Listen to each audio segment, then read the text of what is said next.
Varma sir, ఇక్కడ మీరు గమనించాల్సింది ఏంటంటే మొదటి నుంచి కూడా జగన్మోహన్ రెడ్డి గారు చెప్తున్నది ఏంటంటే మేము ఎక్కడా కూడా అమరావతికి వ్యతిరేకం కాదు, అక్కడ జరుగుతున్నటువంటి అవినీతికి వ్యతిరేకమని మొదటి నుంచి చాలా స్పష్టంగా చెప్పారు. మరోవైపు చూస్తే ఈరోజు అమరావతి రాజధాని నిర్మాణం పేరిట కూటమి ప్రభుత్వం చేస్తున్నటువంటి వేల కోట్ల అవినీతి ఒక్కొక్కటిగా బయటకు వస్తున్నాయి. మీరు చూశారు, అద్దాల ఖర్చుకి 2,500 కోట్లు, ప్లంబింగ్ ఎలక్ట్రికల్ వర్కులకి 2,300 కోట్లు, ఈ రకంగా డిజైన్లకి 100 కోట్లు, అక్కడ ఉన్నటువంటి ముళ్ళకంప చెట్లను తీయడానికి, మురికి నీటిని తీయడానికి వేల కోట్లు ఖర్చు పెడుతూ అవినీతికి తెరలేపింది కూటమి ప్రభుత్వం. ఈ రోజు ఒక పరిమితమైనటువంటి ప్రాంతాన్ని రాజధానిగా భావించి అక్కడ రాజధాని ముసుగులో అవినీతికి పాల్పడుతోంది. అంతేగాని ఎక్కడా కూడా రాష్ట్రానికి సంపద సృష్టించడానికో లేదా రాష్ట్ర భవిష్యత్తుకో రాజధాని నిర్మాణం జరుగుతుందంటే మీ మావిగన్ ఏం చేస్తుంది? ఒకటి సార్, మావిగన్ ఇప్పుడు మీరు చూశారు, ఇప్పుడు జగన్మోహన్ రెడ్డి గారు తీసుకొచ్చినటువంటి సూచన మావిగన్ లో కానీ మీరు చూసినట్లయితే దాదాపుగా మీరు మచిలీపట్నం, విజయవాడ, గుంటూరు, మంగళగిరి 4 నగరపాలక సంస్థలు ఉన్నాయి. అదేవిధంగా విశాలవంతమైనటువంటి తీర ప్రాంతం ఉంది. రైల్వే జోన్లు 2 ప్రధానమైనటువంటి రైల్వే జోన్లు అందుబాటులో ఉన్నాయి. పోర్ట్ అందుబాటులో ఉంది. అంతర్జాతీయ విమానాశ్రయం అందుబాటులో ఉంది. అదేవిధంగా జాతీయ రహదారితో కూడినటువంటి వెసులుబాటు మనకి అక్కడ ఉంది. సురేష్, ఇది కాదు సురేష్, ఇది 2019 నుంచి 24 లోపు ఈ రకంగానే చేస్తే ఈ పరిస్థితి ఉండకపోనేమో మీకు. ఒకటి సార్, ఆల్రెడీ అభివృద్ధి కార్యక్రమాలు రాష్ట్ర వ్యాప్తంగా జగన్మోహన్ రెడ్డి గారు తీసుకొచ్చినటువంటి విధానం మీరు చూశారు. పోర్టులు కానీ, ఫిషింగ్ హార్బర్లు కానీ, గ్రామ వార్డుల్లో సచివాలయ వ్యవస్థలు కానీ, ఈ అన్ని వర్గాలకు అవసరమైనటువంటి మౌలిక సదుపాయాలతో కూడినటువంటి పాలన జగన్మోహన్ రెడ్డి గారు చేశారు. ఇప్పుడు మేము ప్రశ్నిస్తున్నది ఒకటే, చంద్రబాబు నాయుడు గారు ఏ విధంగా అవినీతికి తెరలేపారు మీరు చూస్తే కిలోమీటర్ కి 180 కోట్లు ఏదైతే సీడ్ యాక్సెస్ రోడ్డు నుంచి వారధి ఫ్లైఓవర్ కనెక్టివిటీ చేయడానికి కిలోమీటర్ కి 180 కోట్ల రూపాయలను ఎవరైనా ఖర్చు పెడతారు సార్? సాధారణ కిలోమీటర్ కి 53 కోట్ల రూపాయలు సార్. జాతీయ రహదారి వేయడానికి 23 కోట్ల రూపాయలు వ్యయమవుతుంటే చంద్రబాబు నాయుడు గారు ఈ రకంగా 180 కోట్లు 53 కోట్లు కిలోమీటర్ వ్యయానికి ఖర్చు పెడుతున్నారంటే ఇది ఏ రకమైన ఎంత స్థాయిలో అవినీతి? సో కాదు సురేష్, అయితే మావిగన్ మీ సక్సెస్ మంత్ర అంతేనా? అదే సార్, మావిగన్ ఏ రకంగా సక్సెస్ అవుతుందో కూడా మేము చెప్తున్నాం కదా. ఇప్పటికిప్పుడు ఈ 2 సంవత్సరాల్లో కూడా కూటమి ప్రభుత్వం రాజధాని నిర్మాణం అంటూ ఎంత శాతాన్ని పూర్తి చేసింది? కనీసం పట్టుబడి ఒక 20% రాజధాని నిర్మాణం పూర్తి చేయగలిగిందా కూటమి ప్రభుత్వం? పైపెచ్చు లక్షల కోట్ల అప్పు, అది రాష్ట్ర వ్యాప్తంగా అందరు ప్రజలందరికీ కూడా గుదిబండ కాదా? ఓకే, మరి ఈ రకమైనటువంటి గుదిబండగా ఉన్నటువంటి వ్యవహారాన్ని ప్రజలు హర్షిస్తారా? త్వరితగతిన పాలన లేకుండా ఉండేటువంటి మావిగన్ని ప్రజలు ఇష్టపడతారా? Right right, okay okay. Suresh, మరొక విషయం ఏంటి, పవన్ కళ్యాణ్ గారు సోషల్ వార్ ప్రకటించారు. టాస్క్ ఫోర్స్ సిద్ధం అవుతుందట. పోస్టులు ఎవరైనా పిచ్చి పిచ్చిగా పెట్టినా, వెకిలి వేషాలు వేసినా, అసభ్య పదజాలంతో మాట్లాడినా ఈసారి అంత ఈజీగా ఉండదు అని, అది గ్యారంటీగా వైసీపీ వాళ్ళు ఇలా చేస్తుంటారని కదా వాళ్ళు చేస్తున్న ప్రచారం. సార్, ఇప్పటికిప్పుడు మీరు ఈ లైవ్ లింక్ కింద ఓపెన్ చేయండి, జనసేన వాళ్ళు ఎన్ని బూతులు పెడతా ఉంటారో చూడండి. దమ్ముంటుందా పవన్ కళ్యాణ్ గారికి అలాంటి వారి మీద కామెంట్లు పెట్టే, వాళ్ళ మీద కేసులు పెట్టేదానికి? ఏదైనా కూడా పవన్ కళ్యాణ్ గారి వ్యవహార శైలి ఎలా ఉంటుందంటే ఇంకా మనం చెప్తే మళ్ళా దానికి బాధపడతారు. ఆయన అదేదో తెలుగు సామెత ఉంది, నేను అది చెప్పదలుచుకోలేదు. పవన్ కళ్యాణ్ గారి వ్యవహార శైలి పూర్తిగా ఈరోజు చేతగానితనాన్ని రుజువు చేస్తుంది తప్ప మరొకటి కాదు. సార్, ఒకటి సమతుల్యత ఉండాలా, సమానత్వం ఉండాలా, చట్టాలు అందరికీ సమానంగా వర్తించాలా. వైఎస్ఆర్ కాంగ్రెస్ పార్టీ నాయకులకే ఒకలాగా, కూటమి నాయకులకు ఒకలాగా వర్తించేటువంటి వాటిని చట్టాలు అనరు, సమన్యాయం అనరు. నిన్నటికి నిన్న మీరు చూశారు, ఉండవల్లిలో ఏ రకంగా వైఎస్ఆర్ కాంగ్రెస్ పార్టీ మంత్రులు, ఎమ్మెల్సీలు, మాజీ ఎమ్మెల్యేల పైన తెలుగుదేశం పార్టీ గూండాలు కోడిగుడ్లు విసిరి పోలీసుల పైన దాడి చేసి, పోలీసు వాహనాల మీద దాడి చేస్తే పవన్ కళ్యాణ్ గారు మాట్లాడాలి సార్? దాని మీద నోరు తెరవరా? అంటే పవన్ కళ్యాణ్ గారికి అవి కనపడవు, వినపడవు, చేత కాదు. కేవలం ఎలాంటివి వినపడతాయంటే కూటమి ప్రభుత్వాన్ని ఎవరైనా విమర్శిస్తే, కూటమి ప్రభుత్వానికి ఏదైనా నష్టం కలిగితే అది మాత్రమే వినపడుతుంది, దానిపైన చర్యలు. ఇదైనా న్యాయం సార్? ఈరోజు పవన్ కళ్యాణ్ గారు పెద్ద నీతి బోధ చేస్తున్నారు, హిత బోధ చేస్తున్నారు. మరి నిన్న ఆ గుండాల సంగతి ఏంటి? కనీసం మాట్లాడుతున్నారా? ఎందుకు రాళ్ళు విసిరారు? కోడిగుడ్లు విసిరేటువంటి సంస్కృతి ఇప్పుడు తీసుకొచ్చారు. నిన్నటికి నిన్న కృష్ణ రావణ్ పైన కోడిగుడ్లు, జనసేన పార్టీ కార్యకర్తలు. అంటే ఎక్కడ లేని నీచ సంస్కృతిని జనసేన పార్టీ, తెలుగుదేశం పార్టీ రాష్ట్రానికి తీసుకొస్తుంది. అంటే రేపు ఈ యొక్క కూటమి ప్రభుత్వం అధికారం మారిన తర్వాత మేము కూడా కోడిగుడ్లతో కొట్టాలని నేర్పుతున్నారా?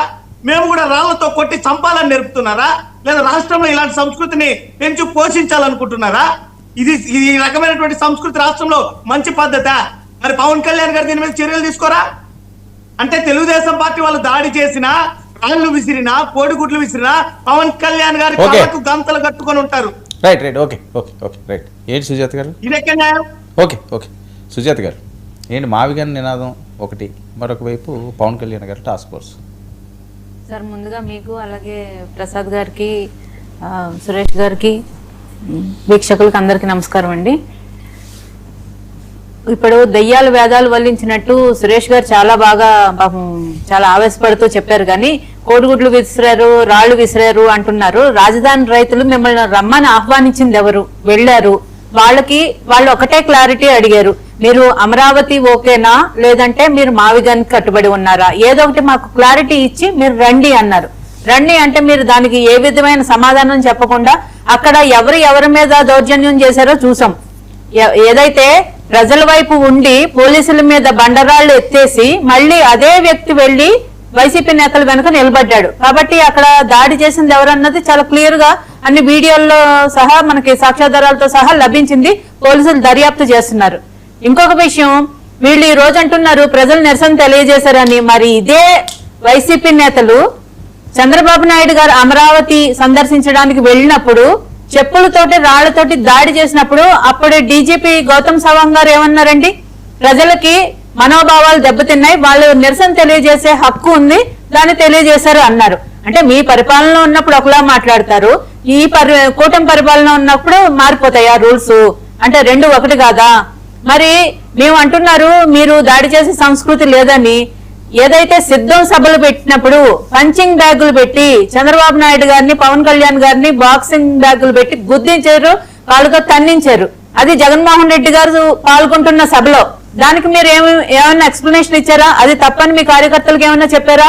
ఇంకొకటి, సోషల్ మీడియా విషయంలో అంటున్నారు ఖచ్చితంగా పవన్ కళ్యాణ్ గారు రూల్ అంటే అందరికీ రూలే. ఒకవేళ జనసేన కార్యకర్తలు అటువంటి కామెంట్లో అభ్యంతరకరమైన పోస్టులు పెడితే వాళ్ళ మీద కూడా చర్యలు తీసుకుంటాం. మీకెందుకు భయం? మేము అందరి మీద చర్యలు తీసుకుంటాం. అది కామన్ గా అంటే రూల్ ఫర్ ఆల్, మొత్తం అందరికీ ఒకటే రూల్. మీరెందుకు భయపడుతున్నారు? ఎందుకంటే 99.9% మీ వాళ్లే ఈ ఇటువంటి అసభ్యకరమైన కామెంట్లు, మహిళల మీద బూతులు కామెంట్లు పెట్టేది మీరు. కాబట్టి మీకు ఏంటి గుమ్మడికాయ దొంగ అంటే భుజాలు తడువుకుంటున్నారు. జనసేన కార్యకర్తలకి మా సోషల్ మీడియా హ్యాండిల్ చూడండి, ఒక్కసారి పిన్ ట్వీట్ ఏది ఉంటుందో చూడండి.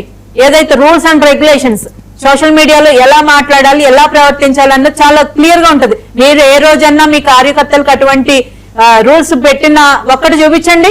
ఇంకా జగన్మోహన్ రెడ్డి గారు ఏమంటారు?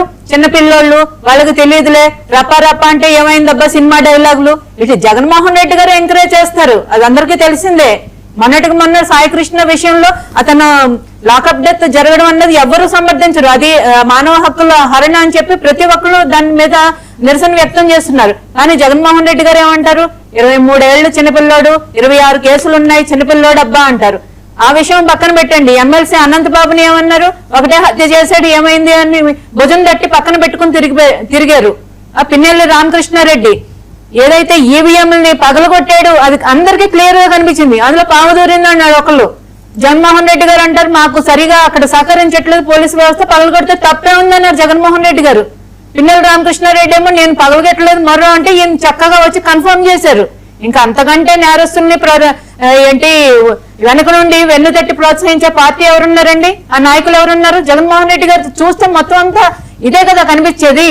గంజాయి సరఫరాలో ఉన్న వాళ్ళు ఇంటికెళ్ళి పరామర్శిస్తారు, ఈవీఎంలు పగలగొట్టిన వాళ్ళు జైలుకెళ్ళి పరామర్శిస్తారు. జగన్మోహన్ రెడ్డి గారు చేసే పరామర్శలు ఇవే కదా. మీరు పవన్ కళ్యాణ్ గారిని అంటున్నారు కదా, మీరు పవన్ కళ్యాణ్ గారిని అనే ముందు ఒకసారి మీరు ఆత్మవిమర్శ చేసుకోండి. ఇప్పుడు సోషల్ మీడియాలో పెట్టింది చాలా మంచిదైంది. ఎందుకంటే మహిళలుగా మాకు తెలుసు ఎంత బాధపడుతున్నామో, ఎంతమంది ఎన్ని రకాల కామెంట్లు పెడుతుంటారు రోజు. మేము తలదించుకుని అది అన్ని భరిస్తూ, వైసీపీ ప్రభుత్వంలో అయితే మరీ ఘోరంగా కనీసం భయం భక్తి అన్నది ఏమీ లేకుండా చంద్రబాబు నాయుడు గారు అంత పెద్ద వయసున్న వ్యక్తి ఆయన భార్యను పట్టుకుని ఎన్ని మాట్లాడినారండి. పవన్ కళ్యాణ్ గారు భార్యను ఎన్ని మాటలు అన్నారండి? బోరుగడ్డ అనిల్ అన్న మాటలు మీరు మర్చిపోయారా? మరి పోసాని కృష్ణమురళి అన్న మాటలు మర్చిపోయారా? మర్చిపోయి ఈ రోజు ఏంటి మాట్లాడుతున్నారు మీరు? వాళ్ళు ఎంత దుర్మార్గంగా కనీసం ఇంట్లో చిన్నపిల్లలు ఆడపిల్లలు అన్న విషయం కూడా చూడకుండా మైనర్ బాలికలను పట్టుకుని ఎన్నెన్ని మాట్లాడినాడండి పోసాని కృష్ణమురళి. మరి ఇలాంటి ఒక దుర్మార్గుల కోసమే కదా కంట్రోల్ చేయడానికే సోషల్ మీడియా ఈ రోజు చర్యలు తీసుకోవడం జరుగుతుంది. పవన్ కళ్యాణ్ గారు ఒక సెట్ ఆఫ్ రూల్స్ అని పెట్టి అందరికీ రూల్స్ వర్తిస్తాయని చెప్పడం జరిగింది. అంతేకాని మా కార్యకర్తలు మేము వెనకేసుకొస్తాం, మిగిలిన వాళ్ళ మీద దాడి చేసేస్తాం, ఇటువంటి సంస్కృతి జనసేనలోనూ లేదు, టీడీపీలోనూ లేదు. మా మీదకి ఎవరైనా వస్తే పవన్ కళ్యాణ్ గారు ప్రతిఘటించి ఒక్కసారి చెప్పు చూపించారని ఇప్పటి వరకు మీరు ప్రతిరోజు గొక్కెట్టి ఏడుస్తున్నారు. పవన్ కళ్యాణ్ గారు అలా అన్నారు ఇలా అన్నారు అంటే ఒక దాడి చేస్తుంటే ప్రతిఘటించడాన్ని ఒకే ఘాటికి కట్టేస్తారు. అంటే మీకు తెలిసి మాట్లాడతారో తెలియక మాట్లాడతారో తెలియదు, కానీ మీరు అన్ని అంటే సమర్థించుకుంటారు మీకు కావాల్సినట్టు.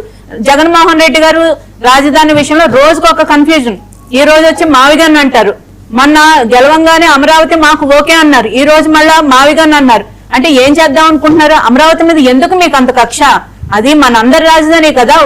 ఎవరు ప్రభుత్వాలు అన్నవి మారుతూనే ఉంటాయి, ముఖ్యమంత్రులు మారుతూనే ఉంటారు, కానీ ఒక రాజధాని అంటూ మన రాష్ట్రానికి ఏర్పరచుకోవాలని ఎంతో కష్టపడి కూటమి ప్రభుత్వం ఏదో చేస్తుంది, సరే చేయని అని దానికి సహకరించాల్సింది పోయి మళ్ళా మావిగానే ఏంటి కొత్తది?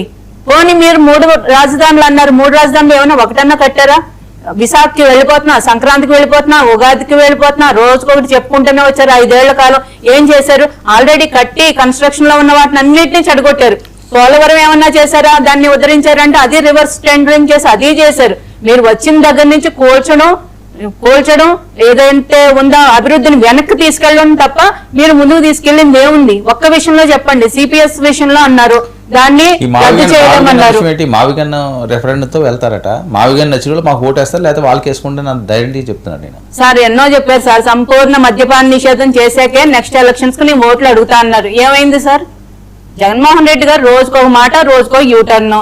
ఆయన మావిగన్ అని ప్రజల్లో అంటే వైసీపీని ప్రజలు మర్చిపోతున్నారేమో అనే ఒక భయంతో రోజుకొకటి ఏదో ఒకటి క్రియేట్ చేసి లైమ్ లైట్ లోకి రావడానికి తప్ప ఇంకొకటి ఏమీ లేదు. ఎందుకంటే ఎలాగో అసెంబ్లీకి వెళ్ళట్లేదు, ప్రజలు వాళ్ళని పట్టించుకోవట్లేదు, వాళ్ళ కార్యకర్తలు నాయకుల పార్టీని వదిలి చాలా మంది వెళ్ళిపోతున్నారు. కాబట్టి మళ్ళీ గుర్తు చేయాలి, ప్రజల్లో లైమ్ లైట్ లో ఉండాలి అనే ఒక ఉద్దేశంతో మాత్రమే మావిగన్ అనే కొత్త కాన్సెప్ట్ తెచ్చారు. కానీ జగన్మోహన్ రెడ్డి గారికి ఏదో రాజధాని కట్టే చిత్తశుద్ధి లేదు, ప్రజల కోసం ఏదైనా చేసే ఉద్దేశం కూడా లేదు. రైట్ విజయ్, ఏంటి జగన్మోహన్ రెడ్డి గారు మావిగన్ సవాళ్ళు విసురుతున్నారు, మరొకవైపు పవన్ కళ్యాణ్ గారు టాస్క్ ఫోర్స్ ఏర్పడ్డాడు సోషల్ మీడియా దాని మీద. ఏంటి వాళ్ళ కాన్ఫిడెన్స్? మావిగన్ మీద మేము ఎన్నికలకు వెళ్తామని అంత డైరెక్ట్గా చెప్తున్నారు అంటే చాలా దారుణంగా చేస్తున్నారా మీరు కూటమి పాలన? సార్ ముందుగా మీకు ఛానల్ సభ్యులకి ప్రేక్షకులకి అందరికి కూడా నమస్కారం అండి. అదేవిధంగా ఈ రోజు వరకు కూడా వైఎస్ఆర్ కాంగ్రెస్ పార్టీ నాయకులు జనరల్ గా ఎవరున్న వ్యక్తి చనిపోతే దింపుడు కళ్ళెం ఆశలని కొన్ని ఉండేవి. లాస్ట్ అన్నమాట, చనిపోయిన వాళ్ళు కూడా ఏదో దింపితే మళ్ళీ ఒకసారి చెవిలో పిలిచేది అట్లా ఏదో ఒక ఆశ ఉండేది. చివరికి దింపుడు కళ్ళెం ఆశలు కూడా పోయినటువంటి పరిస్థితి నిన్న స్పష్టంగా వైఎస్ఆర్ కాంగ్రెస్ పార్టీ ప్రతి నాయకుడిలో కనపడింది, అదేవిధంగా కార్యకర్తల్లో కనపడింది. కాబట్టి మొదటగా వీళ్ళు చెప్పినటువంటి అంశం అమరావతి రాజధాని, ఇక్కడే నేను ఇల్లు కట్టుకుంటున్నాను, ఈ రాజధానికి సంబంధించినటువంటి దాంట్లో ఖచ్చితంగా జగన్మోహన్ రెడ్డి గారు దీనికి అనుకూలంగా సహకరిస్తారు, రాజధాని నిర్మాణం చేస్తారని చెప్పారు. ఆ తర్వాత ఏం చెప్పారు? అధికారం చేతికి రాగానే 3 రాజధానులు అన్నారు. 3 రాజధానులు అని హడావుడిగా ఒక పెద్ద ప్యాలెస్, ఒక అడుగు ఏదో వీళ్ళు బాధపడతా ఉన్నారు కదా, అమరావతి రాజధాని అభివృద్ధి చెందుతా ఉంటే అక్కడ 1000 ఖర్చు పెట్టారు, ఇక్కడ 200 ఖర్చు పెట్టారని 37,000 రూపాయలు ఒక అడుగుకి. కేవలం జగన్మోహన్ రెడ్డి గారు నిద్రపోయి లేచి ఆఫీస్కి వెళ్ళటానికో లేదా సాయంత్రం కూడా సరదాగా కూర్చొని వైజాగ్ సిటీని చూడటానికో అడుగుకి 37,000 రూపాయలు ఖర్చు పెట్టి వీళ్ళు ఖర్చుల గురించి వృధా గురించి మాట్లాడుతుంటే ఇంకెంతకంటే దౌర్భాగ్యమైనటువంటి రాజకీయం ఎక్కడా ఉండదు. అటువంటి వీళ్ళు ఆంధ్రప్రదేశ్ కి ఒక తలమానికంగా ప్రపంచ స్థాయిలో ఒక రాజధాని నిర్మాణం చేస్తా ఉంటే కేంద్ర ప్రభుత్వానికి సంబంధించి బ్యాంకులకు సంబంధించి అన్ని కూడా వచ్చి అమరావతిలో వాళ్ళ ఆఫీసులు పెట్టి దినదినం అభివృద్ధి చెందుతా ఉంటే దానిని ఓర్చుకోలేక మొన్నటి వరకు జగన్మోహన్ రెడ్డి గారు అమరావతికి వ్యతిరేకం అనుకున్నారు. అసలు అమరావతిని చంపాలి అనేటువంటి ఆలోచనతో ముఖ్యమంత్రి ఆయన దగ్గర నుంచి కూడా అదే ఆలోచనలో ఉన్నాడు అనేటువంటిది స్పష్టంగా అర్థమైపోతా ఉంది. కాబట్టి ఈ మావిగన్ అనేటువంటి మాట పేరే క్యామిడీ గన్ లాగా ఉంది. మొత్తానికి ఇప్పుడు పూర్తిగా దింపుడు కన్న ఆశలు కూడా వదిలేసుకున్నటువంటి పరిస్థితి కనబడతా ఉంది. మావిగన్ అనే మాటతో వాళ్ళ యొక్క రాజకీయ వైఎస్ఆర్ కాంగ్రెస్ పార్టీ ఆల్రెడీ చనిపోయి, అంటే మనం అనకూడదు కానీ అన్నమాట, ఆ స్టేజ్ లోనే ఉంది. ఇప్పుడు పూర్తిగా కనుమరుగయ్యేటువంటి పరిస్థితి వాళ్ళకి మావిగన్తో వచ్చింది. ఇందాక సురేష్ గారు ఏదో రౌడీలు అంటున్నారు. ఎవరో రౌడీలు నాకు అర్థం కాదు. రౌడీలు అంటే రాజధాని ప్రాంత రైతులు. మీరు ఏ రాజధాని అయితే 5 సంవత్సరాల పాటు వేయించుకు తిన్నారు, మీ పిచ్చి నిర్ణయాల వల్ల దాదాపుగా 200 మంది మరణాలకు కారణమయ్యారు. ఆ ప్రాంతానికి 200-300 మంది 100 కారుల్లో బయలుదేరి వెళ్తే ఆ ప్రాంతంలో ఉండేటువంటి రైతులు నిరసన తెలిపేటువంటి హక్కు ఉన్నదా? అడగరా? నువ్వు ఎందుకు 5 సంవత్సరాల పాటు మమ్మల్ని ఆడవాళ్ళని కూడా చూడకుండా ఎంత దాష్టికాలు చేశారు? అటువంటి మీరు మా ప్రాంతానికి వస్తున్నప్పుడు మా ప్రాంతం పైన మీరు ఎందుకు వస్తున్నారు? రాజధాని ప్రాంతాన్ని మీరు సర్వనాశనం చేయాలి, ఇక రాజధాని ప్రాంతం ఉండకూడదు అనేటువంటి మాట ఉన్నటువంటి మీరు ఎందుకు వస్తా ఉన్నారు అని చెప్పి అడగడానికి వచ్చిన వారి పైన వికృతంగా, నీచంగా మిడిల్ ఫింగర్స్ చూపిస్తూ వాళ్ళని రెచ్చగొట్టి ప్రజాస్వామ్య బద్దంగా వాళ్ళు చాలా శాంతి కాముకులు కాబట్టి ఒకటో 2 కోడిగుడ్లు వేశారు. కానీ వాస్తవంగా మీకు చేయాల్సిన సత్కారం అది కాదు. కాకపోతే మా నాయకుడు, మా ప్రభుత్వం మీలాంటి పేకల కొలిటాలు నడిరోడ్డు మీద కేవలం జైగరణ అనడానికి ఒక వ్యక్తిని పేక కోసినటువంటి మీరు కోడిగుడ్ల గురించి, సంస్కృతి గురించి ఏమి నేర్పుతున్నారు? మీరు నేర్పినటువంటి సంస్కృతినే కానీ మేము కానీ అమలు పరిచి ఉంటే ఒక్కడు కూడా రాజకీయం ఈ రోజున వేరే విధంగా ఉండేది. మీ సంస్కృతిని మేము తీసుకోం. మా సంస్కృతిని మీరు ఫాలో అవ్వండి. అభివృద్ధి మా ఫార్ములా, అభివృద్ధి మా సంస్కృతి, సంక్షేమం మా సంస్కృతి. మీలాగా పేగలు కోసే సంస్కృతి మాది కాదనేటువంటి మాట చెప్తూ పూర్తిగా ఈ నిన్న జగన్మోహన్ రెడ్డి గారి ప్రెస్ మీట్ తో సమాప్తమైనది. ఏంటి task force? YSR Congress party సమాప్తమైనది. టాస్క్ ఫోర్స్ ఏంటి పవన్ కళ్యాణ్ గారు? సార్ ఇప్పుడు యాక్చువల్ గా ఒక జడ్జిమెంట్ ఉంది, సుప్రీంకోర్టు జడ్జిమెంట్, హర్నేష్ కుమార్ జడ్జిమెంట్. ఆ జడ్జిమెంట్ వల్ల ఏంటంటే 7 సంవత్సరాల లోపు ఉండేటువంటి శిక్ష పడేటువంటి సెక్షన్ ఉన్న వాళ్ళకి స్టేషన్ బెయిల్ ఇవ్వమనేటువంటిది ఆ యొక్క సెక్షన్ యొక్క సారాంశం. అందుకని అందరికీ కూడా ఈ లోపు వచ్చేటువంటి వాటిపైన స్టేషన్ బెయిల్స్ ఇస్తా ఉన్నారు. దాన్ని ఆసరాగా తీసుకొని వీళ్ళు మాట్లాడేటువంటి మాటలు, వీళ్ళు పెట్టేటువంటి పోస్టులు. నిన్న ఎవరో ఒక అతన్ని తెలంగాణలోనే ఒక అతన్ని అరెస్ట్ చేశారు. అరెస్ట్ చేయకంటే ముందు ఎవరో రెడ్డి కేవీఆర్ రావణ్ అనే అతను కూడా యూట్యూబ్ చేసినట్టున్నారు కదా సార్. అదే ముందు పవన్ కళ్యాణ్ గారు ఇటువంటి పరిస్థితిలో అంటే ఎవరిని తిట్టినా, అది జగన్మోహన్ రెడ్డి గారిని తిట్టినా, చంద్రబాబు గారిని తిట్టినా, పవన్ కళ్యాణ్ గారిని తిట్టినా, టాస్క్ ఫోర్స్ రాకముందే గౌరవ మాజీ ముఖ్యమంత్రి జగన్మోహన్ రెడ్డి గారి సతీమణిని తిట్టినా చట్టం కామ్గా కూర్చోలేదు. వాస్తవంగా మరి మీరు చెప్తున్నారు కదా, రావణ్ణో లేకపోతే ఇంకోనో మీరు తిట్టినంత మాత్రాన అరెస్ట్ చేస్తారా? వీళ్ళు అడిగే మాట విచిత్రం. తిరిగితే అరెస్ట్ చేస్తారా? టాస్క్ ఫోర్స్ పెడతారా? ఎట్లా పెడతారు? ఎందుకు పెడతారు? మీరు తిడతాం తిట్టి ఏమంటారు? దమ్ముంటే అరెస్ట్ చేయండి అంటారు. మీరు చూసే వైసీపీ వాళ్ళు మీ వాళ్ళు తప్పు చేశారంటే తప్పు చేశారా, అయితే అరెస్ట్ చేయండి అంటారు. అరెస్ట్ చేసిన లబో గుండెలు బాదుకుంటారు. అంటే ఇక్కడ సార్ ఇవాళ పవన్ కళ్యాణ్ గారు చెప్పినటువంటి మాటని ఖచ్చితంగా అందరం కూడా స్వాగతించాలా. ఎవరు కూడా ఒక రాజకీయ ముఖ చిత్రంలో ఉన్న వాళ్ళని ఇష్టం వచ్చినట్టు తిరుగుతా ఉన్నటువంటి ఈ పరిస్థితులు మారాలా? నైతికతని ఖచ్చితంగా అందరూ కూడా అమలు చేయాలా? ఎవరిని కూడా ఇష్టం వచ్చినట్టు తిట్టకూడదు. అటువంటి వారిపైన చట్టపరమైన చర్యలు తీసుకోవాలా? పవన్ కళ్యాణ్ గారు తీసుకున్న నిర్ణయాన్ని వైఎస్ఆర్ కాంగ్రెస్ పార్టీ హర్షించింది అనుకున్నా. ఎందుకు? వాళ్ళని తిట్టినా మనల్ని తిట్టినా ఎవరైతే ఇటువంటి సంస్కృతి ఉండకూడదని రాజకీయ పార్టీలు కోరుకుంటాయి. కానీ వీళ్ళేమంటారు? అబ్బాయి మీరు అట్లాంటి పెట్టొద్దండి, మేము తిడుతూనే ఉంటాం, దమ్ముంటే అరెస్ట్ చేయమంటాం, అరెస్ట్ చేసే మాత్రం లబో ఏడుస్తాం. ఇది వాళ్ళ రాజకీయమైనటువంటి పరిస్థితి. ఖచ్చితంగా పవన్ కళ్యాణ్ గారు చెప్తున్నటువంటి మాట రాజకీయ ముఖ చిత్రంలో చాలా చారిత్రాత్మకమైనటువంటి నిర్ణయం. ఇష్టం వచ్చినట్టు బూతులు తిట్టి ఇవాళ మనం మాట్లాడతాం, ఒక అంశం పైన మాట్లాడతాం. దానికి వీళ్ళు పెట్టే బూతులు, వీళ్ళు చేసేటువంటి మాటలు, అసభ్యకరమైనటువంటి మాటలు, వాటికి ఒక ముగింపు పలకాలనేటువంటిది యువకుడుగా ఉన్నటువంటి సురేష్ కూడా హర్షిస్తాడనుకున్నా, కానీ దాన్ని విమర్శిస్తా ఉన్నాడు. ఓకే. వాళ్ళ రాజకీయ భావదారిద్ర్యం, దానికి ఎవరైనా చేయలేరు. రైట్. ప్రసాద్ గారు ఏంటి మీ వర్షన్ ఏంటి? మావిగన్ను టాస్క్ ఫోర్స్. ముందుగా 99 ప్రేక్షకులకు నమస్కారం, అలాగే ప్యానల్లో ఉన్న మిత్రులకి మీకు కూడా నమస్తే అండి. ఓకే, ఎవరి వెర్షన్స్ వాళ్ళు చెప్పారు, బాగానే ఉంది. మావిగన్ ఇది ఎలా ఉందంటే సార్, తెలుసో తెలియకో ఈ ప్రాంతీయ పార్టీలని బీజేపీ కబంధ హస్తాల్లో చిక్కుకొని నిజంగా రాష్ట్ర ప్రైడ్ అయిన రాష్ట్ర రాజధాని విషయంలో కూడా వాళ్ళు మనని ఏమార్చి వాళ్ళు చేస్తున్న పనులు అంటే ఒక చేత్తో చూడండి ఈతగా ఇచ్చి తాటిగా పట్టుకెళ్ళిపోయాడు అన్నట్టుగా ఉన్నాయి. ఈ పరిస్థితిని మీరు జాగ్రత్తగా విశ్లేషించుకోగలిగితే ఓ పక్క రాజధానికి శాశ్వత గజెట్ ఇచ్చారు. ఇచ్చిన తర్వాత అట్లీస్ట్ వాళ్ళ బీజేపీ నుంచి ఒక మాధవ్ లాంటి వాడు ఒక అధ్యక్షుడి స్థానంలో ఉన్న అతను ఇదేంటిది కొత్త మావిగన్ స్లోగన్ ఏంటి, ఇది శాశ్వత రాజధాని మేము ఇచ్చిన తర్వాత what the hell is happening అన్న టైప్లో అతను ఉన్నాడా? అయితే కేంద్ర ప్రభుత్వంలో గతంలో అమరావతికి నేనే ఇక్కడ వచ్చి శంకుస్థాపన చేసిన తర్వాత ఓ 1500 కోట్లు ఇచ్చిన తర్వాత ఏవో తాత్కాలిక భవనాలు ఏవో భవనాలు అన్నారు, మా డబ్బులతోనే కట్టిన తర్వాత మీరు 3 రాజధానులను ఎందుకు అంటారు, మీరు కట్టిన భవనాలు తాత్కాలిక భవనాలను ఎందుకు అంటారని వీళ్ళని కానీ వాళ్ళని కానీ ప్రశ్నించకుండా ప్రజలను 5 సంవత్సరాల పాటు ఏమార్చి 5 సంవత్సరాల తర్వాత కూడా ఇవాళ 2 సంవత్సరాల తర్వాత నంగనాచిలాగా ఒక శాశ్వత రాజధాని ఇచ్చిన తర్వాత కూడా ఈ మార్గానికి మళ్ళీ చిగురేసే కార్యక్రమానికి తెరలేపినందుకు రాష్ట్రంలో ఉన్న ప్రాంతీయ పార్టీలు బీజేపీని ఎందుకు క్వశ్చన్ చేయట్లేదు? ఇంకెవరికి రెస్క్యూకి వస్తారు? డబుల్ ఇంజిన్ సర్కారే కదా సార్. మనం ఇక్కడ శాశ్వత రాజధాని అనే గజెట్ తెచ్చుకున్న తర్వాత కూడా ఎందుకు మళ్ళీ మావిగన్ అన్న దానికి మాటలు లేస్తున్నాయి? ఇది ఖచ్చితంగా తెలుగుదేశంలో నుంచి పారాచూట్ వేసుకుని బీజేపీ నుంచి గెలిచిన ఒక విజయవాడ ఎమ్మెల్యే ఇస్తున్న ఒక బోటకప్పు ఫీలర్లు ఇవి.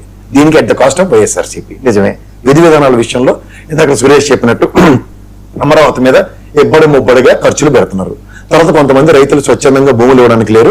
సీడ్ క్యాపిటల్ రోడ్డుకి ఒక 20% ల్యాండ్లు ఇచ్చిన తర్వాత మిగిలిన 70%కి యాక్సెస్ లేకుండా పంటల స్థలాలకు వెళ్లకుండా ఉన్న దగ్గర ఉండవల్లి ఇంకోటి ఏంటంటే పక్కన ఉన్నది నియోజకవర్గం కాదు, ఆ 2 గ్రామాలకి 34,000 ఎకరాలకి ఇచ్చే రేటునే వీళ్ళకి ఇస్తున్న దగ్గర ఎట్లా యాక్సెప్టెన్స్ అన్న దగ్గర వాళ్ళు ఖచ్చితంగా దాన్ని మాట్లాడుతున్న విషయంలో మాకు రేటు అన్న దగ్గర ఒక అంబిగ్యూటీ స్ట్రైవ్ అవుతుంది. తర్వాత ఉండవల్లి పెనుమాకలోనూ ఉండవల్లిలో దగ్గర 16 to 18% రెడ్డి సామాజిక వర్గం ఓటు బ్యాంక్ ఉన్న దగ్గర ఈ రోజు ఎలక్షన్స్ క్యాంపెయినింగ్ లో లోకేష్ గారు ఇచ్చిన ప్రామిస్ ఏంటంటే డెఫినెట్ గా మీకు సముచిత న్యాయం జరుగుతుంది, మాకు సీడ్ క్యాపిటల్ రోడ్డుకి మాత్రం ఓటు ఇవ్వండి అంటే వాళ్ళు గంపగొత్తగా ఇన్కే ఓటేశారు.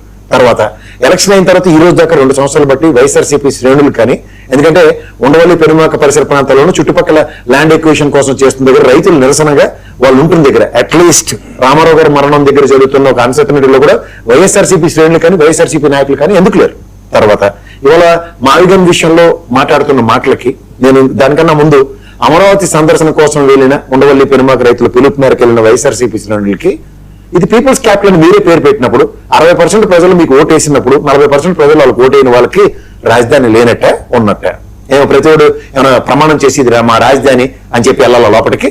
ఇక్కడ మేము బీఆర్ఎస్ కి ఓట్లేసాం, తెలంగాణలో కాంగ్రెస్ కి ఓట్లేసాం, కాంగ్రెస్ ప్రభుత్వం వచ్చింది, కాంగ్రెస్ విధానాలకు మాకు నచ్చట్లేదు కాబట్టి వేరే వెళ్ళిపోతామని వాళ్ళు అడగట్లేదు కదా.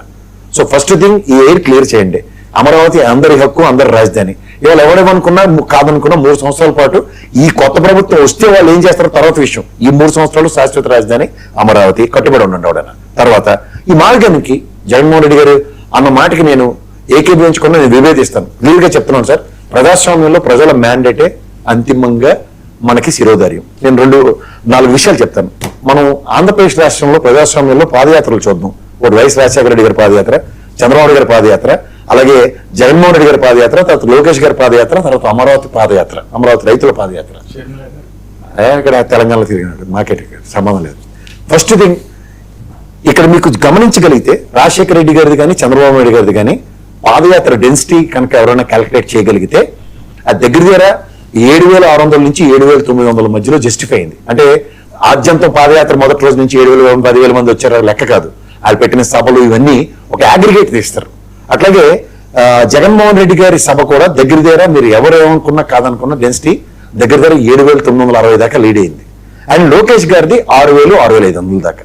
కానీ ఎంతమందికి తెలుసో నాకు తెలియదు, కానీ నాకు ఇవాళ ఒక పెద్ద మనిషి నాతో డిస్కస్ చేస్తున్నప్పుడు అమరావతి పాదయాత్ర డెన్సిటీ కనుక ఆద్యంతం గమనించగలిగితే 29,600 సస్టైనిటీ. ఎందుకంటే మీరు గ్రేటర్ రాయలసీమ మొత్తం అంతా తిరిగిన నేపథ్యం కనుక ఆలోచించగలిగితే ఇంక్లూడింగ్ ప్రకాశం, నెల్లూరు ఇవన్నీ. ఎందుకంటే అమరావతి నుంచి మొదలైంది, ఫస్ట్ ప్రకాశం, నెల్లూరు ఇవన్నీ అడ్రస్ దాటుకుని వెళ్ళారు. సో మీరు అడ్రస్ క్రియేట్ చేసిన వాడేవాటి స్టేట్ లో ఒక మేజర్ చంక్ పీపుల్ యాక్సెప్టెన్స్ తో వచ్చిన అమరావతి వాళ్ళ. ఎందుకంటే దాని తదనంతర పరిణామాల్లో రిట్ ఆఫ్ మ్యాండమస్ తీర్పు, 3 రాజధానుల బిల్లు అసెంబ్లీ సాక్షిగా విరమణ, దానికన్నా ముందు గౌరవ అపోజిషన్ లీడర్ గా ఉన్న చంద్రబాబు నాయుడు గారు రాష్ట్రపతి గారిని కలిసి కాన్స్టిట్యూషనల్ వైలేషన్, ఎందుకంటే మండలి చైర్మన్ సంతకం లేకుండా తీసుకున్న గజెట్ ఇది. సో వీటన్నిటికీ శాశ్వత పరిష్కారంగా ఆ రోజు జగన్మోహన్ రెడ్డి గారు 3 రాజధానుల బిల్లు విరమించుకుంటున్నామని చెప్తూ కొత్త విధానాన్ని అనౌన్స్ చేస్తానన్నారు. కానీ ఆ టెన్యూర్ లో కొత్త విధానం, కొత్త రాజధానుల పట్ల చిత్తశుద్ధి అని ఎప్పుడు ప్రదర్శించలేదు. రెండోది, ఈ టెన్యూర్ లో మావిగన్ అనే పదంతో 6 జిల్లాలు నేను మాట్లాడతాను. అందులో గుంటూరులో అమరావతి ఉండొచ్చు, ఇవాళ గుంటూరు మావిగన్లో గుంటూరు ఉండొచ్చు. వాట్ అబౌట్ విజయవాడ కొత్త ఆవిష్కరణ, మచిలీపట్నం కొత్త ఆవిష్కరణ. దీనికన్నా ముందు విశాఖ, కర్నూలు న్యాయ రాజధాని, విశాఖ ఫైనాన్షియల్ క్యాపిటల్ దగ్గర. ఈ 6 జిల్లాల్లో 13 జిల్లాలతో ఏర్పడిన హైదరాబాద్ తో వదిలిన తర్వాత ఏర్పడిన ఆంధ్రప్రదేశ్ లో ఈ 13 జిల్లాల్లో కేవలం 6 జిల్లాలను కాన్సన్ట్రేట్ చేస్తున్న ఈ వైఎస్ఆర్సీపీలో యాక్సెప్టెన్స్ చూద్దాం. మీరు చెప్పిన అమరావతికి వ్యతిరేకమా లేదా యాక్సెప్టెన్స్ అన్న దగ్గర మీరు ఏమన్నా చేసుకోండి, 5 సంవత్సరాలు మాత్రం అక్కడ నుండి పరిపాలించారు. లేదా ఈ బీజేపీని 6 నెలలు తీసి మీరు కొత్తగా డబ్బులు ఇస్తేనే మేము ముందుకు వెళ్తాం. లేదా సిఆర్డీఏ చట్టంలో ఇవాళ మన మా పేర్మేని గారు మాట్లాడుతూ ఈ అద్దె భవనాలు శాశ్వత భవనాల కింద మీరు కట్టిన తర్వాత కూడా అద్దె చెల్లించవలసి వస్తుంది ప్రభుత్వం దగ్గర. సిఆర్డీ యాక్ట్ అమెండ్ చేయాలని చెప్పి తప్పించుకునే దగ్గర అమరావతికి వ్యతిరేకమైన బుల్డోజ్ అవుతున్నా సరే చెల్లించని ఆ మంత్రిగణం ఎక్కడున్నారు? నిద్రపోయారా? నిద్రావస్థలో ఉన్నారా? ఈ ధర్మాన్ ప్రసాద్ బ్రదర్స్ ఇద్దరు ఒకళ్ళు జుట్లు పంచాయతీలు పెట్టుకుని తీసుకున్నారు కదా మినిస్టర్లు. అంత అపార అనుభవం ఉండి దుర్యోధనుడు ఏకపాత్రంలో అనర్గళంగా కాంగ్రెస్ ప్రభుత్వంలో పేపర్ చదవకుండా చదివాడు కదా. ఈ విషయంలో ప్రభుత్వానికి కన్ఫంటేషన్స్ ఎందుకు వెళ్ళారు? ఇప్పుడు మాట్లాడదాం. ఈ విషయాలకు వస్తే ఆ 3 జిల్లాల్లోనూ నున్న గుండు గీసి కూర్చోబెట్టారు. ఇవాళ మీరు గుంటూరు, విజయవాడ పరిసర ప్రాంతాల్లో గుండు గీసి కూర్చోబెట్టారు. ఇంకా కొత్త జిల్లా మచిలీపట్నం అంటున్నారు. ఇప్పుడు మీకున్న దగ్గర మచిలీపట్నంలో ఎన్ని గెలిచింది వైఎస్ఆర్సీపీ? ఇది ఒక పక్కన పెడదాం. మచిలీపట్నంకి ఇప్పుడు సిఆర్డీ యాక్ట్ అనుభవించి మాట్లాడితే 16 కిలోమీటర్ల రేడియస్ పోర్ట్ రోడ్డు తప్ప మిగిలినవన్నీ సిఆర్డీఏ చట్ట పరిధిలో ఉన్నాయి. ఇప్పుడు గ్రేటర్ హైదరాబాద్కి దీన్ని అన్వయిస్తే గ్రేటర్ హైదరాబాద్ కనుక 180 కిలోమీటర్ల రేడియస్ అంటే జగన్మోహన్ రెడ్డి గారు చెప్పినంత నేనే చూపిస్తాను. ఒక సచివాలయం కానీ, ఒక హైకోర్టు భవనం కానీ, లేదా అసెంబ్లీ భవనాలతో రాష్ట్ర రాజధాని పరిధిని నిర్ణయించలేము. అది confine to particular subject only. But as for as development prospect is concern, that is huge debatable topic. ఇవాళ ప్రజాస్వామ్యంలో అపోజిషన్ పార్టీగా మీరు వైటల్ రోల్ ప్లే చేయాలంటే అద్దాలకు ఎంత ఖర్చు పెడుతున్నారు, శానిటరీకి ఎంత ఖర్చు పెడుతున్నారు అన్న దగ్గర అమరావతి రైతులు ఈ ఎండ్ ఆఫ్ ద డే ఈ ప్రభుత్వం పూర్తి చేయలేకపోతే ప్రజలకు పడుతున్న పెనుభారం 40,000 కోట్ల మీద అవగాహన సదస్సులు కానీ అవగాహన కార్యక్రమాలు రాష్ట్ర వ్యాప్తంగా ఎందుకు జరిపించట్లే? పైపెచ్చు ఇవాళ అమరావతి రైతులు నిరసనలు తెలియజేస్తున్న దగ్గర ఎక్సెస్ ల్యాండ్ ఇవ్వని దగ్గర ఏ రోజైనా వైఎస్ఆర్సీపీ శ్రేణులు అక్కడ నుండి వాళ్ళతో పాటు సంఘీభావం ప్రకటించాయి.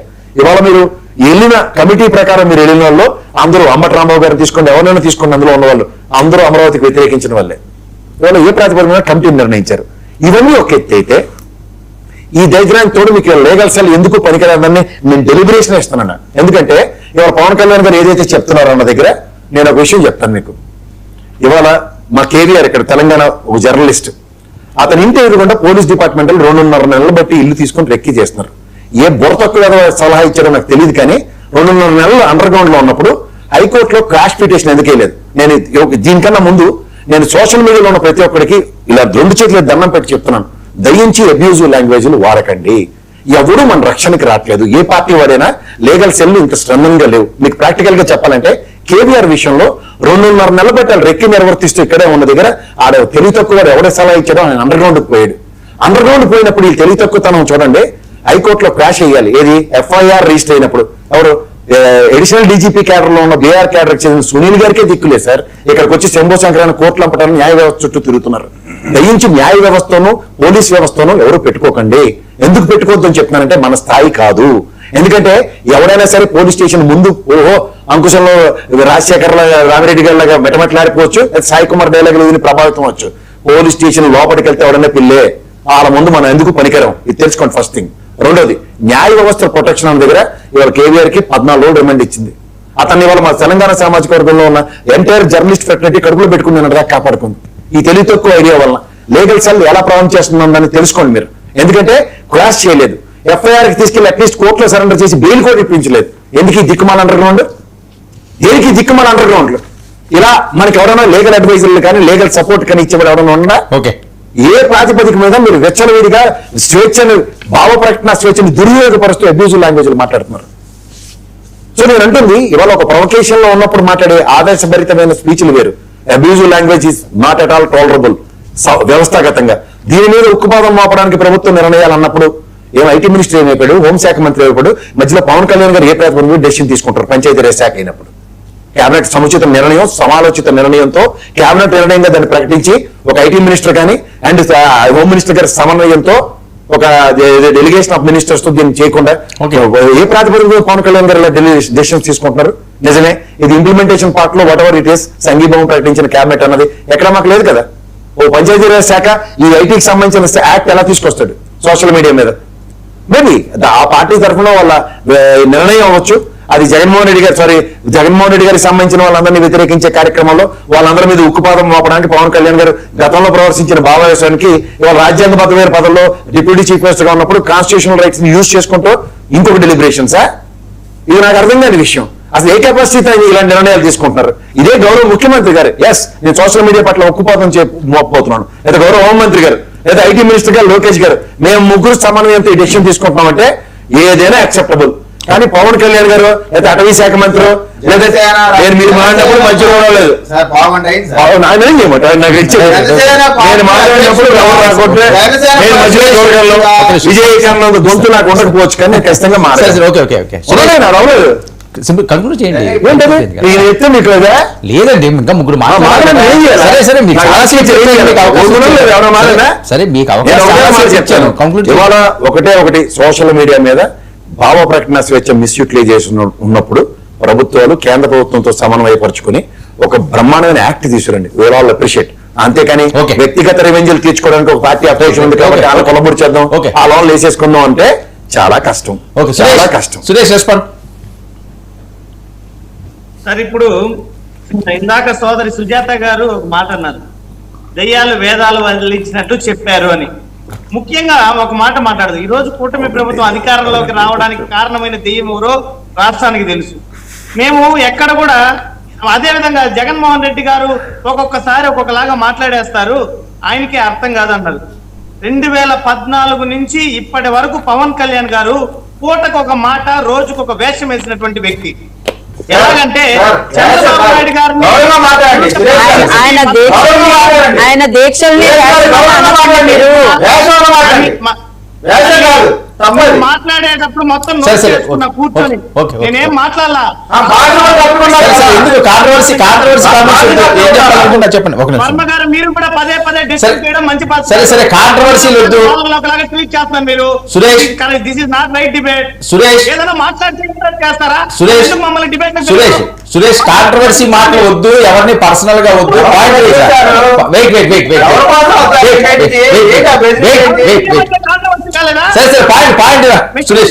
Suresh time waste point. ఆవిడ దెయ్యం అంటే కాంట్రవర్సీ కాదా వర్మ గారు? సరే నేను ఆపుతున్నాను కదా, ఇది పాయింట్. నేను దెయ్యాలా?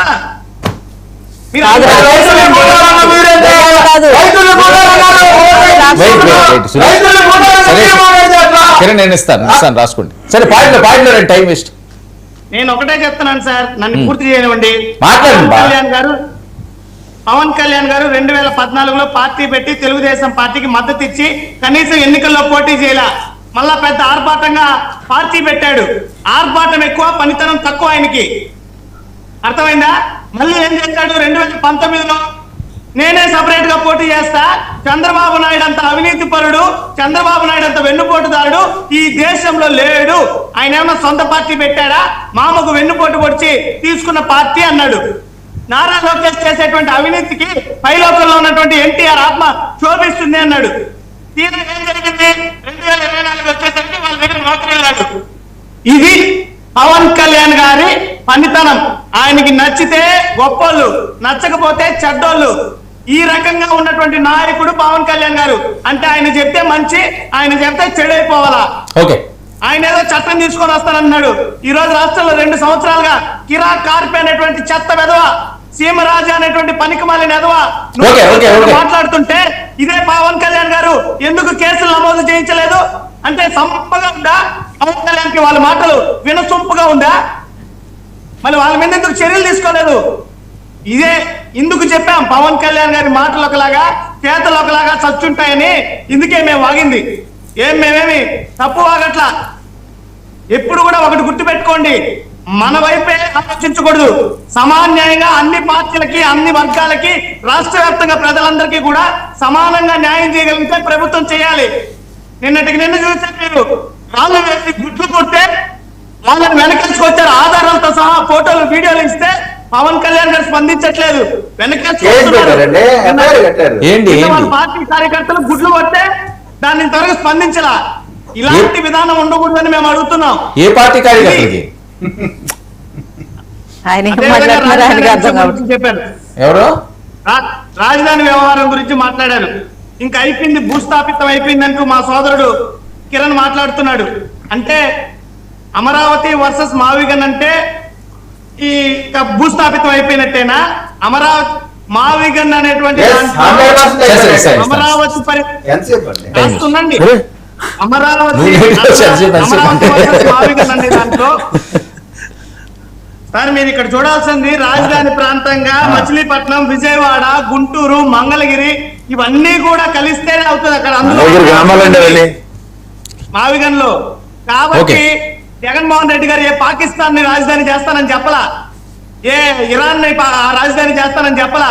రాష్ట్రంలో ఉన్నటువంటి విజయవాడనే, రాష్ట్రంలో ఉన్నటువంటి గుంటూరే, రాష్ట్రంలో ఉన్నటువంటి మచిలీపట్నమే. కాబట్టి అంటే అమరావతిలో ఉన్నటువంటి ఒక 2-3 లక్షల మందే ప్రజల, 60 లక్షల మంది ఉన్నారు సార్ మావిగన్ పరిధిలో. 60 లక్షల మంది ప్రజలు కాదా? వాళ్ళకి అభివృద్ధి రాకూడదా? అంటే వాళ్ళు ఈ రాష్ట్రంలో పౌరులు కాదా? ఈ 5 కోట్ల మందికి అభివృద్ధి చేయండి అబ్బా, మీరున్న వాళ్ళు ఉన్నారు. చంద్రబాబు నాయుడు గారు అమరావతిలో దోచుకుంటే అవ్వదు. చంద్రబాబు నాయుడు గారు ఉన్న సొత్తునంతా అమరావతి పేరిట దోచుకునేస్తే అవ్వదు. వ్యాప్తంగా 5 కోట్ల మంది మీద అప్పుల భారం పడుతుంది. లక్షల మంది సగటున అప్పు. సో మావిగన్ చూద్దాం ఏం జరుగుతుందో. సార్ ఇప్పుడు సోదరుడు చాలా గౌరవంగా మాట్లాడు, ఆయన భాషలోనే మాట్లాడుతూ నేను అగౌరవంగా మాట్లాడను. జగన్మోహన్ రెడ్డి గారిని ఒక దొంగని డబ్బులు వెనకాల మేము మంత్రి మండలి మీటింగ్ పెడితే వెనకాల సంచులు దొంగతనం చేసుకెళ్ళిన దొంగ ఆయన చేసే నేరాలకి మేము సాక్షులు కాదు, లేదా ఆ నేరానికి మేము బాధ్యులు కాదని చెప్పినటువంటి బొత్స సత్యనారాయణ గారు, ధర్మాన ప్రసాద్ గారు, ఇంకా అనేక మంది నాయకులు మనం మాట్లాడేటువంటి మాటలు చివరికి వాళ్ళని తెచ్చి మంత్రివర్గంలో తెచ్చి ఒళ్ళో కూర్చోబెట్టుకున్న పరిస్థితి. రాజశేఖర రెడ్డి గారిని తాగుబోతున్నారు కూడా, రాజశేఖర రెడ్డి గారు తాగుబోతున్నారు తెచ్చి ఒళ్ళో కూర్చోబెట్టుకుంటే జగన్మోహన్ రెడ్డి గారు మీరు మాట్లాడలేదు, మీరు మాట్లాడలేదు కదా, ನೀವು రాయాలి కదా, తాగుబోతున్నారు వెళ్ళా. సరే చివరికి షర్మిల గారు పోటీ చేశారు. విజయమ్మ గారు ఏమో చెప్పారు, షర్మిల ఓటేయండి, జగన్మోహన్ రెడ్డికి ఓటేయద్దని చెప్పారు. అంటే కనీసం కుటుంబ సభ్యుల మద్దతు లేనటువంటి మీరు, మీ రాజకీయ పార్టీ ఖచ్చితంగా చచ్చిన శవంతో సమానమే. అసలు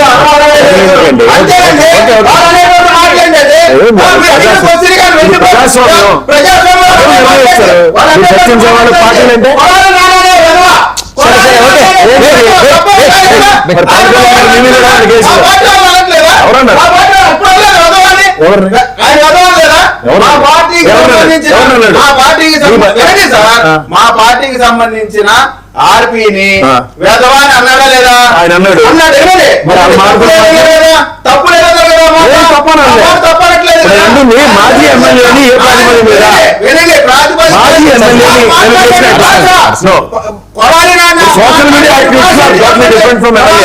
ఏ విధమైన భాష మాట్లాడాడు? ఎటువంటి మాట ఆయన గెలిపించారా? పేద పిల్లలకి సన్నబియ్యం పెట్టడం అనేటువంటి మాట అడిగితే విలేకరులు అమ్మ 3 మాటలు మాట్లాడారు. అంటే పేదలు అంటే పేద పిల్లలంటే ఆయనకు అంత లోపువా? వారి గురించి ఈ రోజున అదే సన్నబియ్యాన్ని మేనిఫెస్టోలో లేకపోయినా సరే పిల్లలకి ఇస్తున్నటువంటి లోకేష్ గారి నాయకత్వం ఏదైనా చేయండి. ఆయన శిక్షించారంటే ప్రజలు అంటే వాళ్ళు బూతులు తింటే పడుతూ ఉంటారా? మీరు సమాజం చెప్పాలి, మీరు సమాజం చెప్పాల్సిన అవసరం లేదు కదా. మీ స్థాయి కలిగిన ఎమ్మెల్యేలు మాట్లాడండి సరిపోతుంది.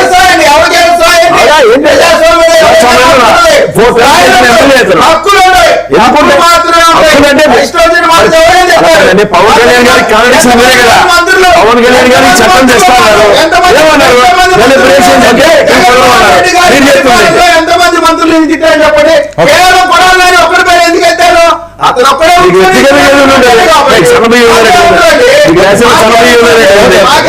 ఓకే ఓకే ఓకే సుజాత్ గారు.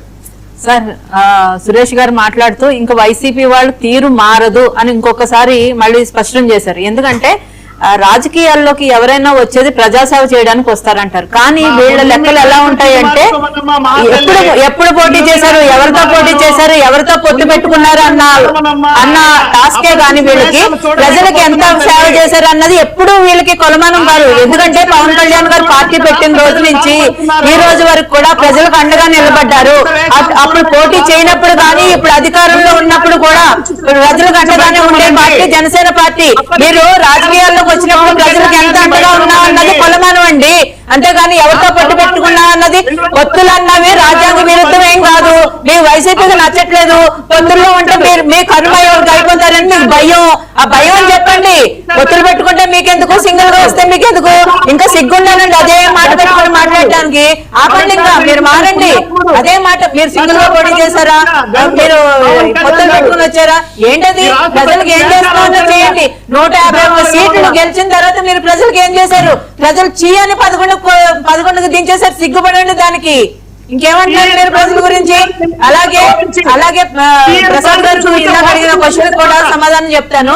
ఏదైతే సోషల్ మీడియా బిల్ అన్నది పవన్ కళ్యాణ్ గారు ఒక ఆలోచన, అది కేబినెట్ యొక్క సమ్మతం తీసుకున్న తర్వాతనే అది బిల్ గా పాస్ అవుతుంది. ఎందుకంటే పవన్ కళ్యాణ్ గారు ఒక పంచాయతీరాజ్ మినిస్టర్ గాను ఆయన ఒక్కళ్ళు కూర్చుని చేసే నిర్ణయం ఏం కాదు. ఆయన యొక్క ఆలోచన తెలియజేశారు. దానికి మిగిలిన పెద్దలు, ముఖ్యమంత్రి గారు, మిగిలిన మంత్రివర్గం అంతా ఆమోదం తెలిపిన తర్వాతే అది రావాలి. ఎందుకంటే దీని వల్ల మహిళలు బాధపడుతున్నారండి. అటు వైసీపీ కానీ, జనసేన కానీ, టీడీపీ కానీ ఎవరికి కూడా ఇటువంటి బాధ కలగకూడదు, సోషల్ మీడియా అబ్యూజ్ వల్ల బాధపడకూడదు అని ఒక మంచి వైసీపీ వాళ్ళు ఇంకా ఎందుకు దాన్ని విమర్శిస్తారు? ఇప్పుడు ఒక సోషల్ మీడియా కానీ లేదా మెయిన్ స్ట్రీమ్ మీడియా కానీ abusive language cannot be tolerable. ఇప్పుడు ఒక మనిషి పేరు పెట్టకుండా ఇప్పుడు ఎవరో 10 ఇచ్చిన ఐడియా అని నేను అన్నా, బట్ అది ఎలా ఉంటుందంటే డెలిబరేషన్స్ ఆర్ టాలరబుల్. బట్ వ్యక్తిగతంగా మాట్లాడడం ఎంతవరకు సమంజసం? ఇప్పుడు మనం ఇంట్లో కూడా మన స్పెసిఫిక్ గా తిట్టడం వేరు, ఆ 10 నువ్వు కూడా తయారేమన్న దానికి వేరు. నేను ఒకటే మాట చెప్తాను, సోషల్ మీడియా ఎంత బాధపడుతున్నారు జగన్ తీసుకున్నట్టు మావిగా నిర్ణయానికి. ఇవాళ కేఎస్ ప్రసాద్ గారు వారి పత్రాన్ని చూసి బాధపడుతుంది. ఎందుకంటే గతంలో కొంత వాళ్ళకి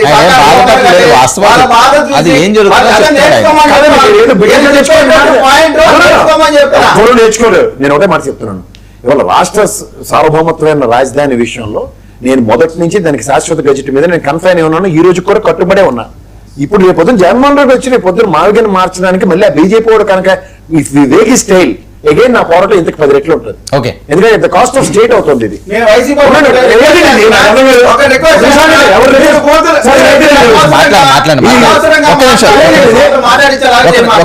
వచ్చి మొత్తం అందరి మీద కనిపడిపోతే ఇప్పుడు నేను ఒకటే మాట చెప్తాను, ఇవాళ సోషల్ మీడియాకి సంబంధించిన విషయంలో అందరికీ నేను మళ్ళీ భయంకరంగా విన్నపం చేస్తున్నాను. ఎందుకంటే భయంకరంగా ఎందుకు అంటే భయంకరమైన కాన్సిక్వెన్సెస్ ఎదుర్కోవాల్సి వస్తుంది. ఇవాళ ఊరక దళీలు ఎలా ఉన్నాడు చూడండి, నడవలేని స్థితి. పోసాని కృష్ణమురళి ఏమైంది, ఎన్ని స్టేషన్లు తిరిగాడు, లాస్ట్కి ఎక్కడ ఉన్నారా? సైలెన్స్ తప్ప ఇంకేం లేదు. ఇవన్నీ మనకి కళ్ళ ముందు కొట్టొచ్చినట్టు కనబడుతున్నప్పుడు భావ ప్రకటన స్వేచ్ఛని వినియోగించుకోండి, దుర్వినియోగపరచుకోకండి. రెండోది, నేను మావిగన్ విషయంలో ఇవాళ మళ్ళీ చెప్తున్నాను, ప్రజాస్వామ్యంలో ప్రజల్ని గాలికి వదిలేసి అమరావతికి 40,000 కోట్లు అప్పులు తీసుకొచ్చి ఈ పెనుభారం రేపు జగన్మోహన్ రెడ్డి గారు కూడా విజయవాడలో భవనం కడతాను సచివాలయం అన్నాడు అనుకోండి, ఎవరు పడతాడు ఇవన్నీ? అట్ ద కాస్ట్ ఆఫ్ 5 సంవత్సరాలు ఒక్కొక్క భవనాలు కోరికలు తెచ్చుకోవడానికి. ఇప్పుడు నారాయణ కళల సోదం సిఆర్డీ అండ్ అమరావతి ఆయన కళ్ళ ఫుల్ఫిల్ చేయడానికి మనం వస్తున్నాం 47 కోట్లు. ఐకాన్ టవర్ లో సూటిగా ఉంటుంది, దానికి ఎంత అప్పులు అవుతాయి చూద్దాం. అదే నినాదంతో మావుగానే ఆయన వెళ్తానంటున్నారు, లేదా అమరావతి అని ఈయన అంటున్నారు. చూద్దాం ఏం జరుగుతుంది. ప్రసాద్ గారు చెప్పినటువంటి మాటతో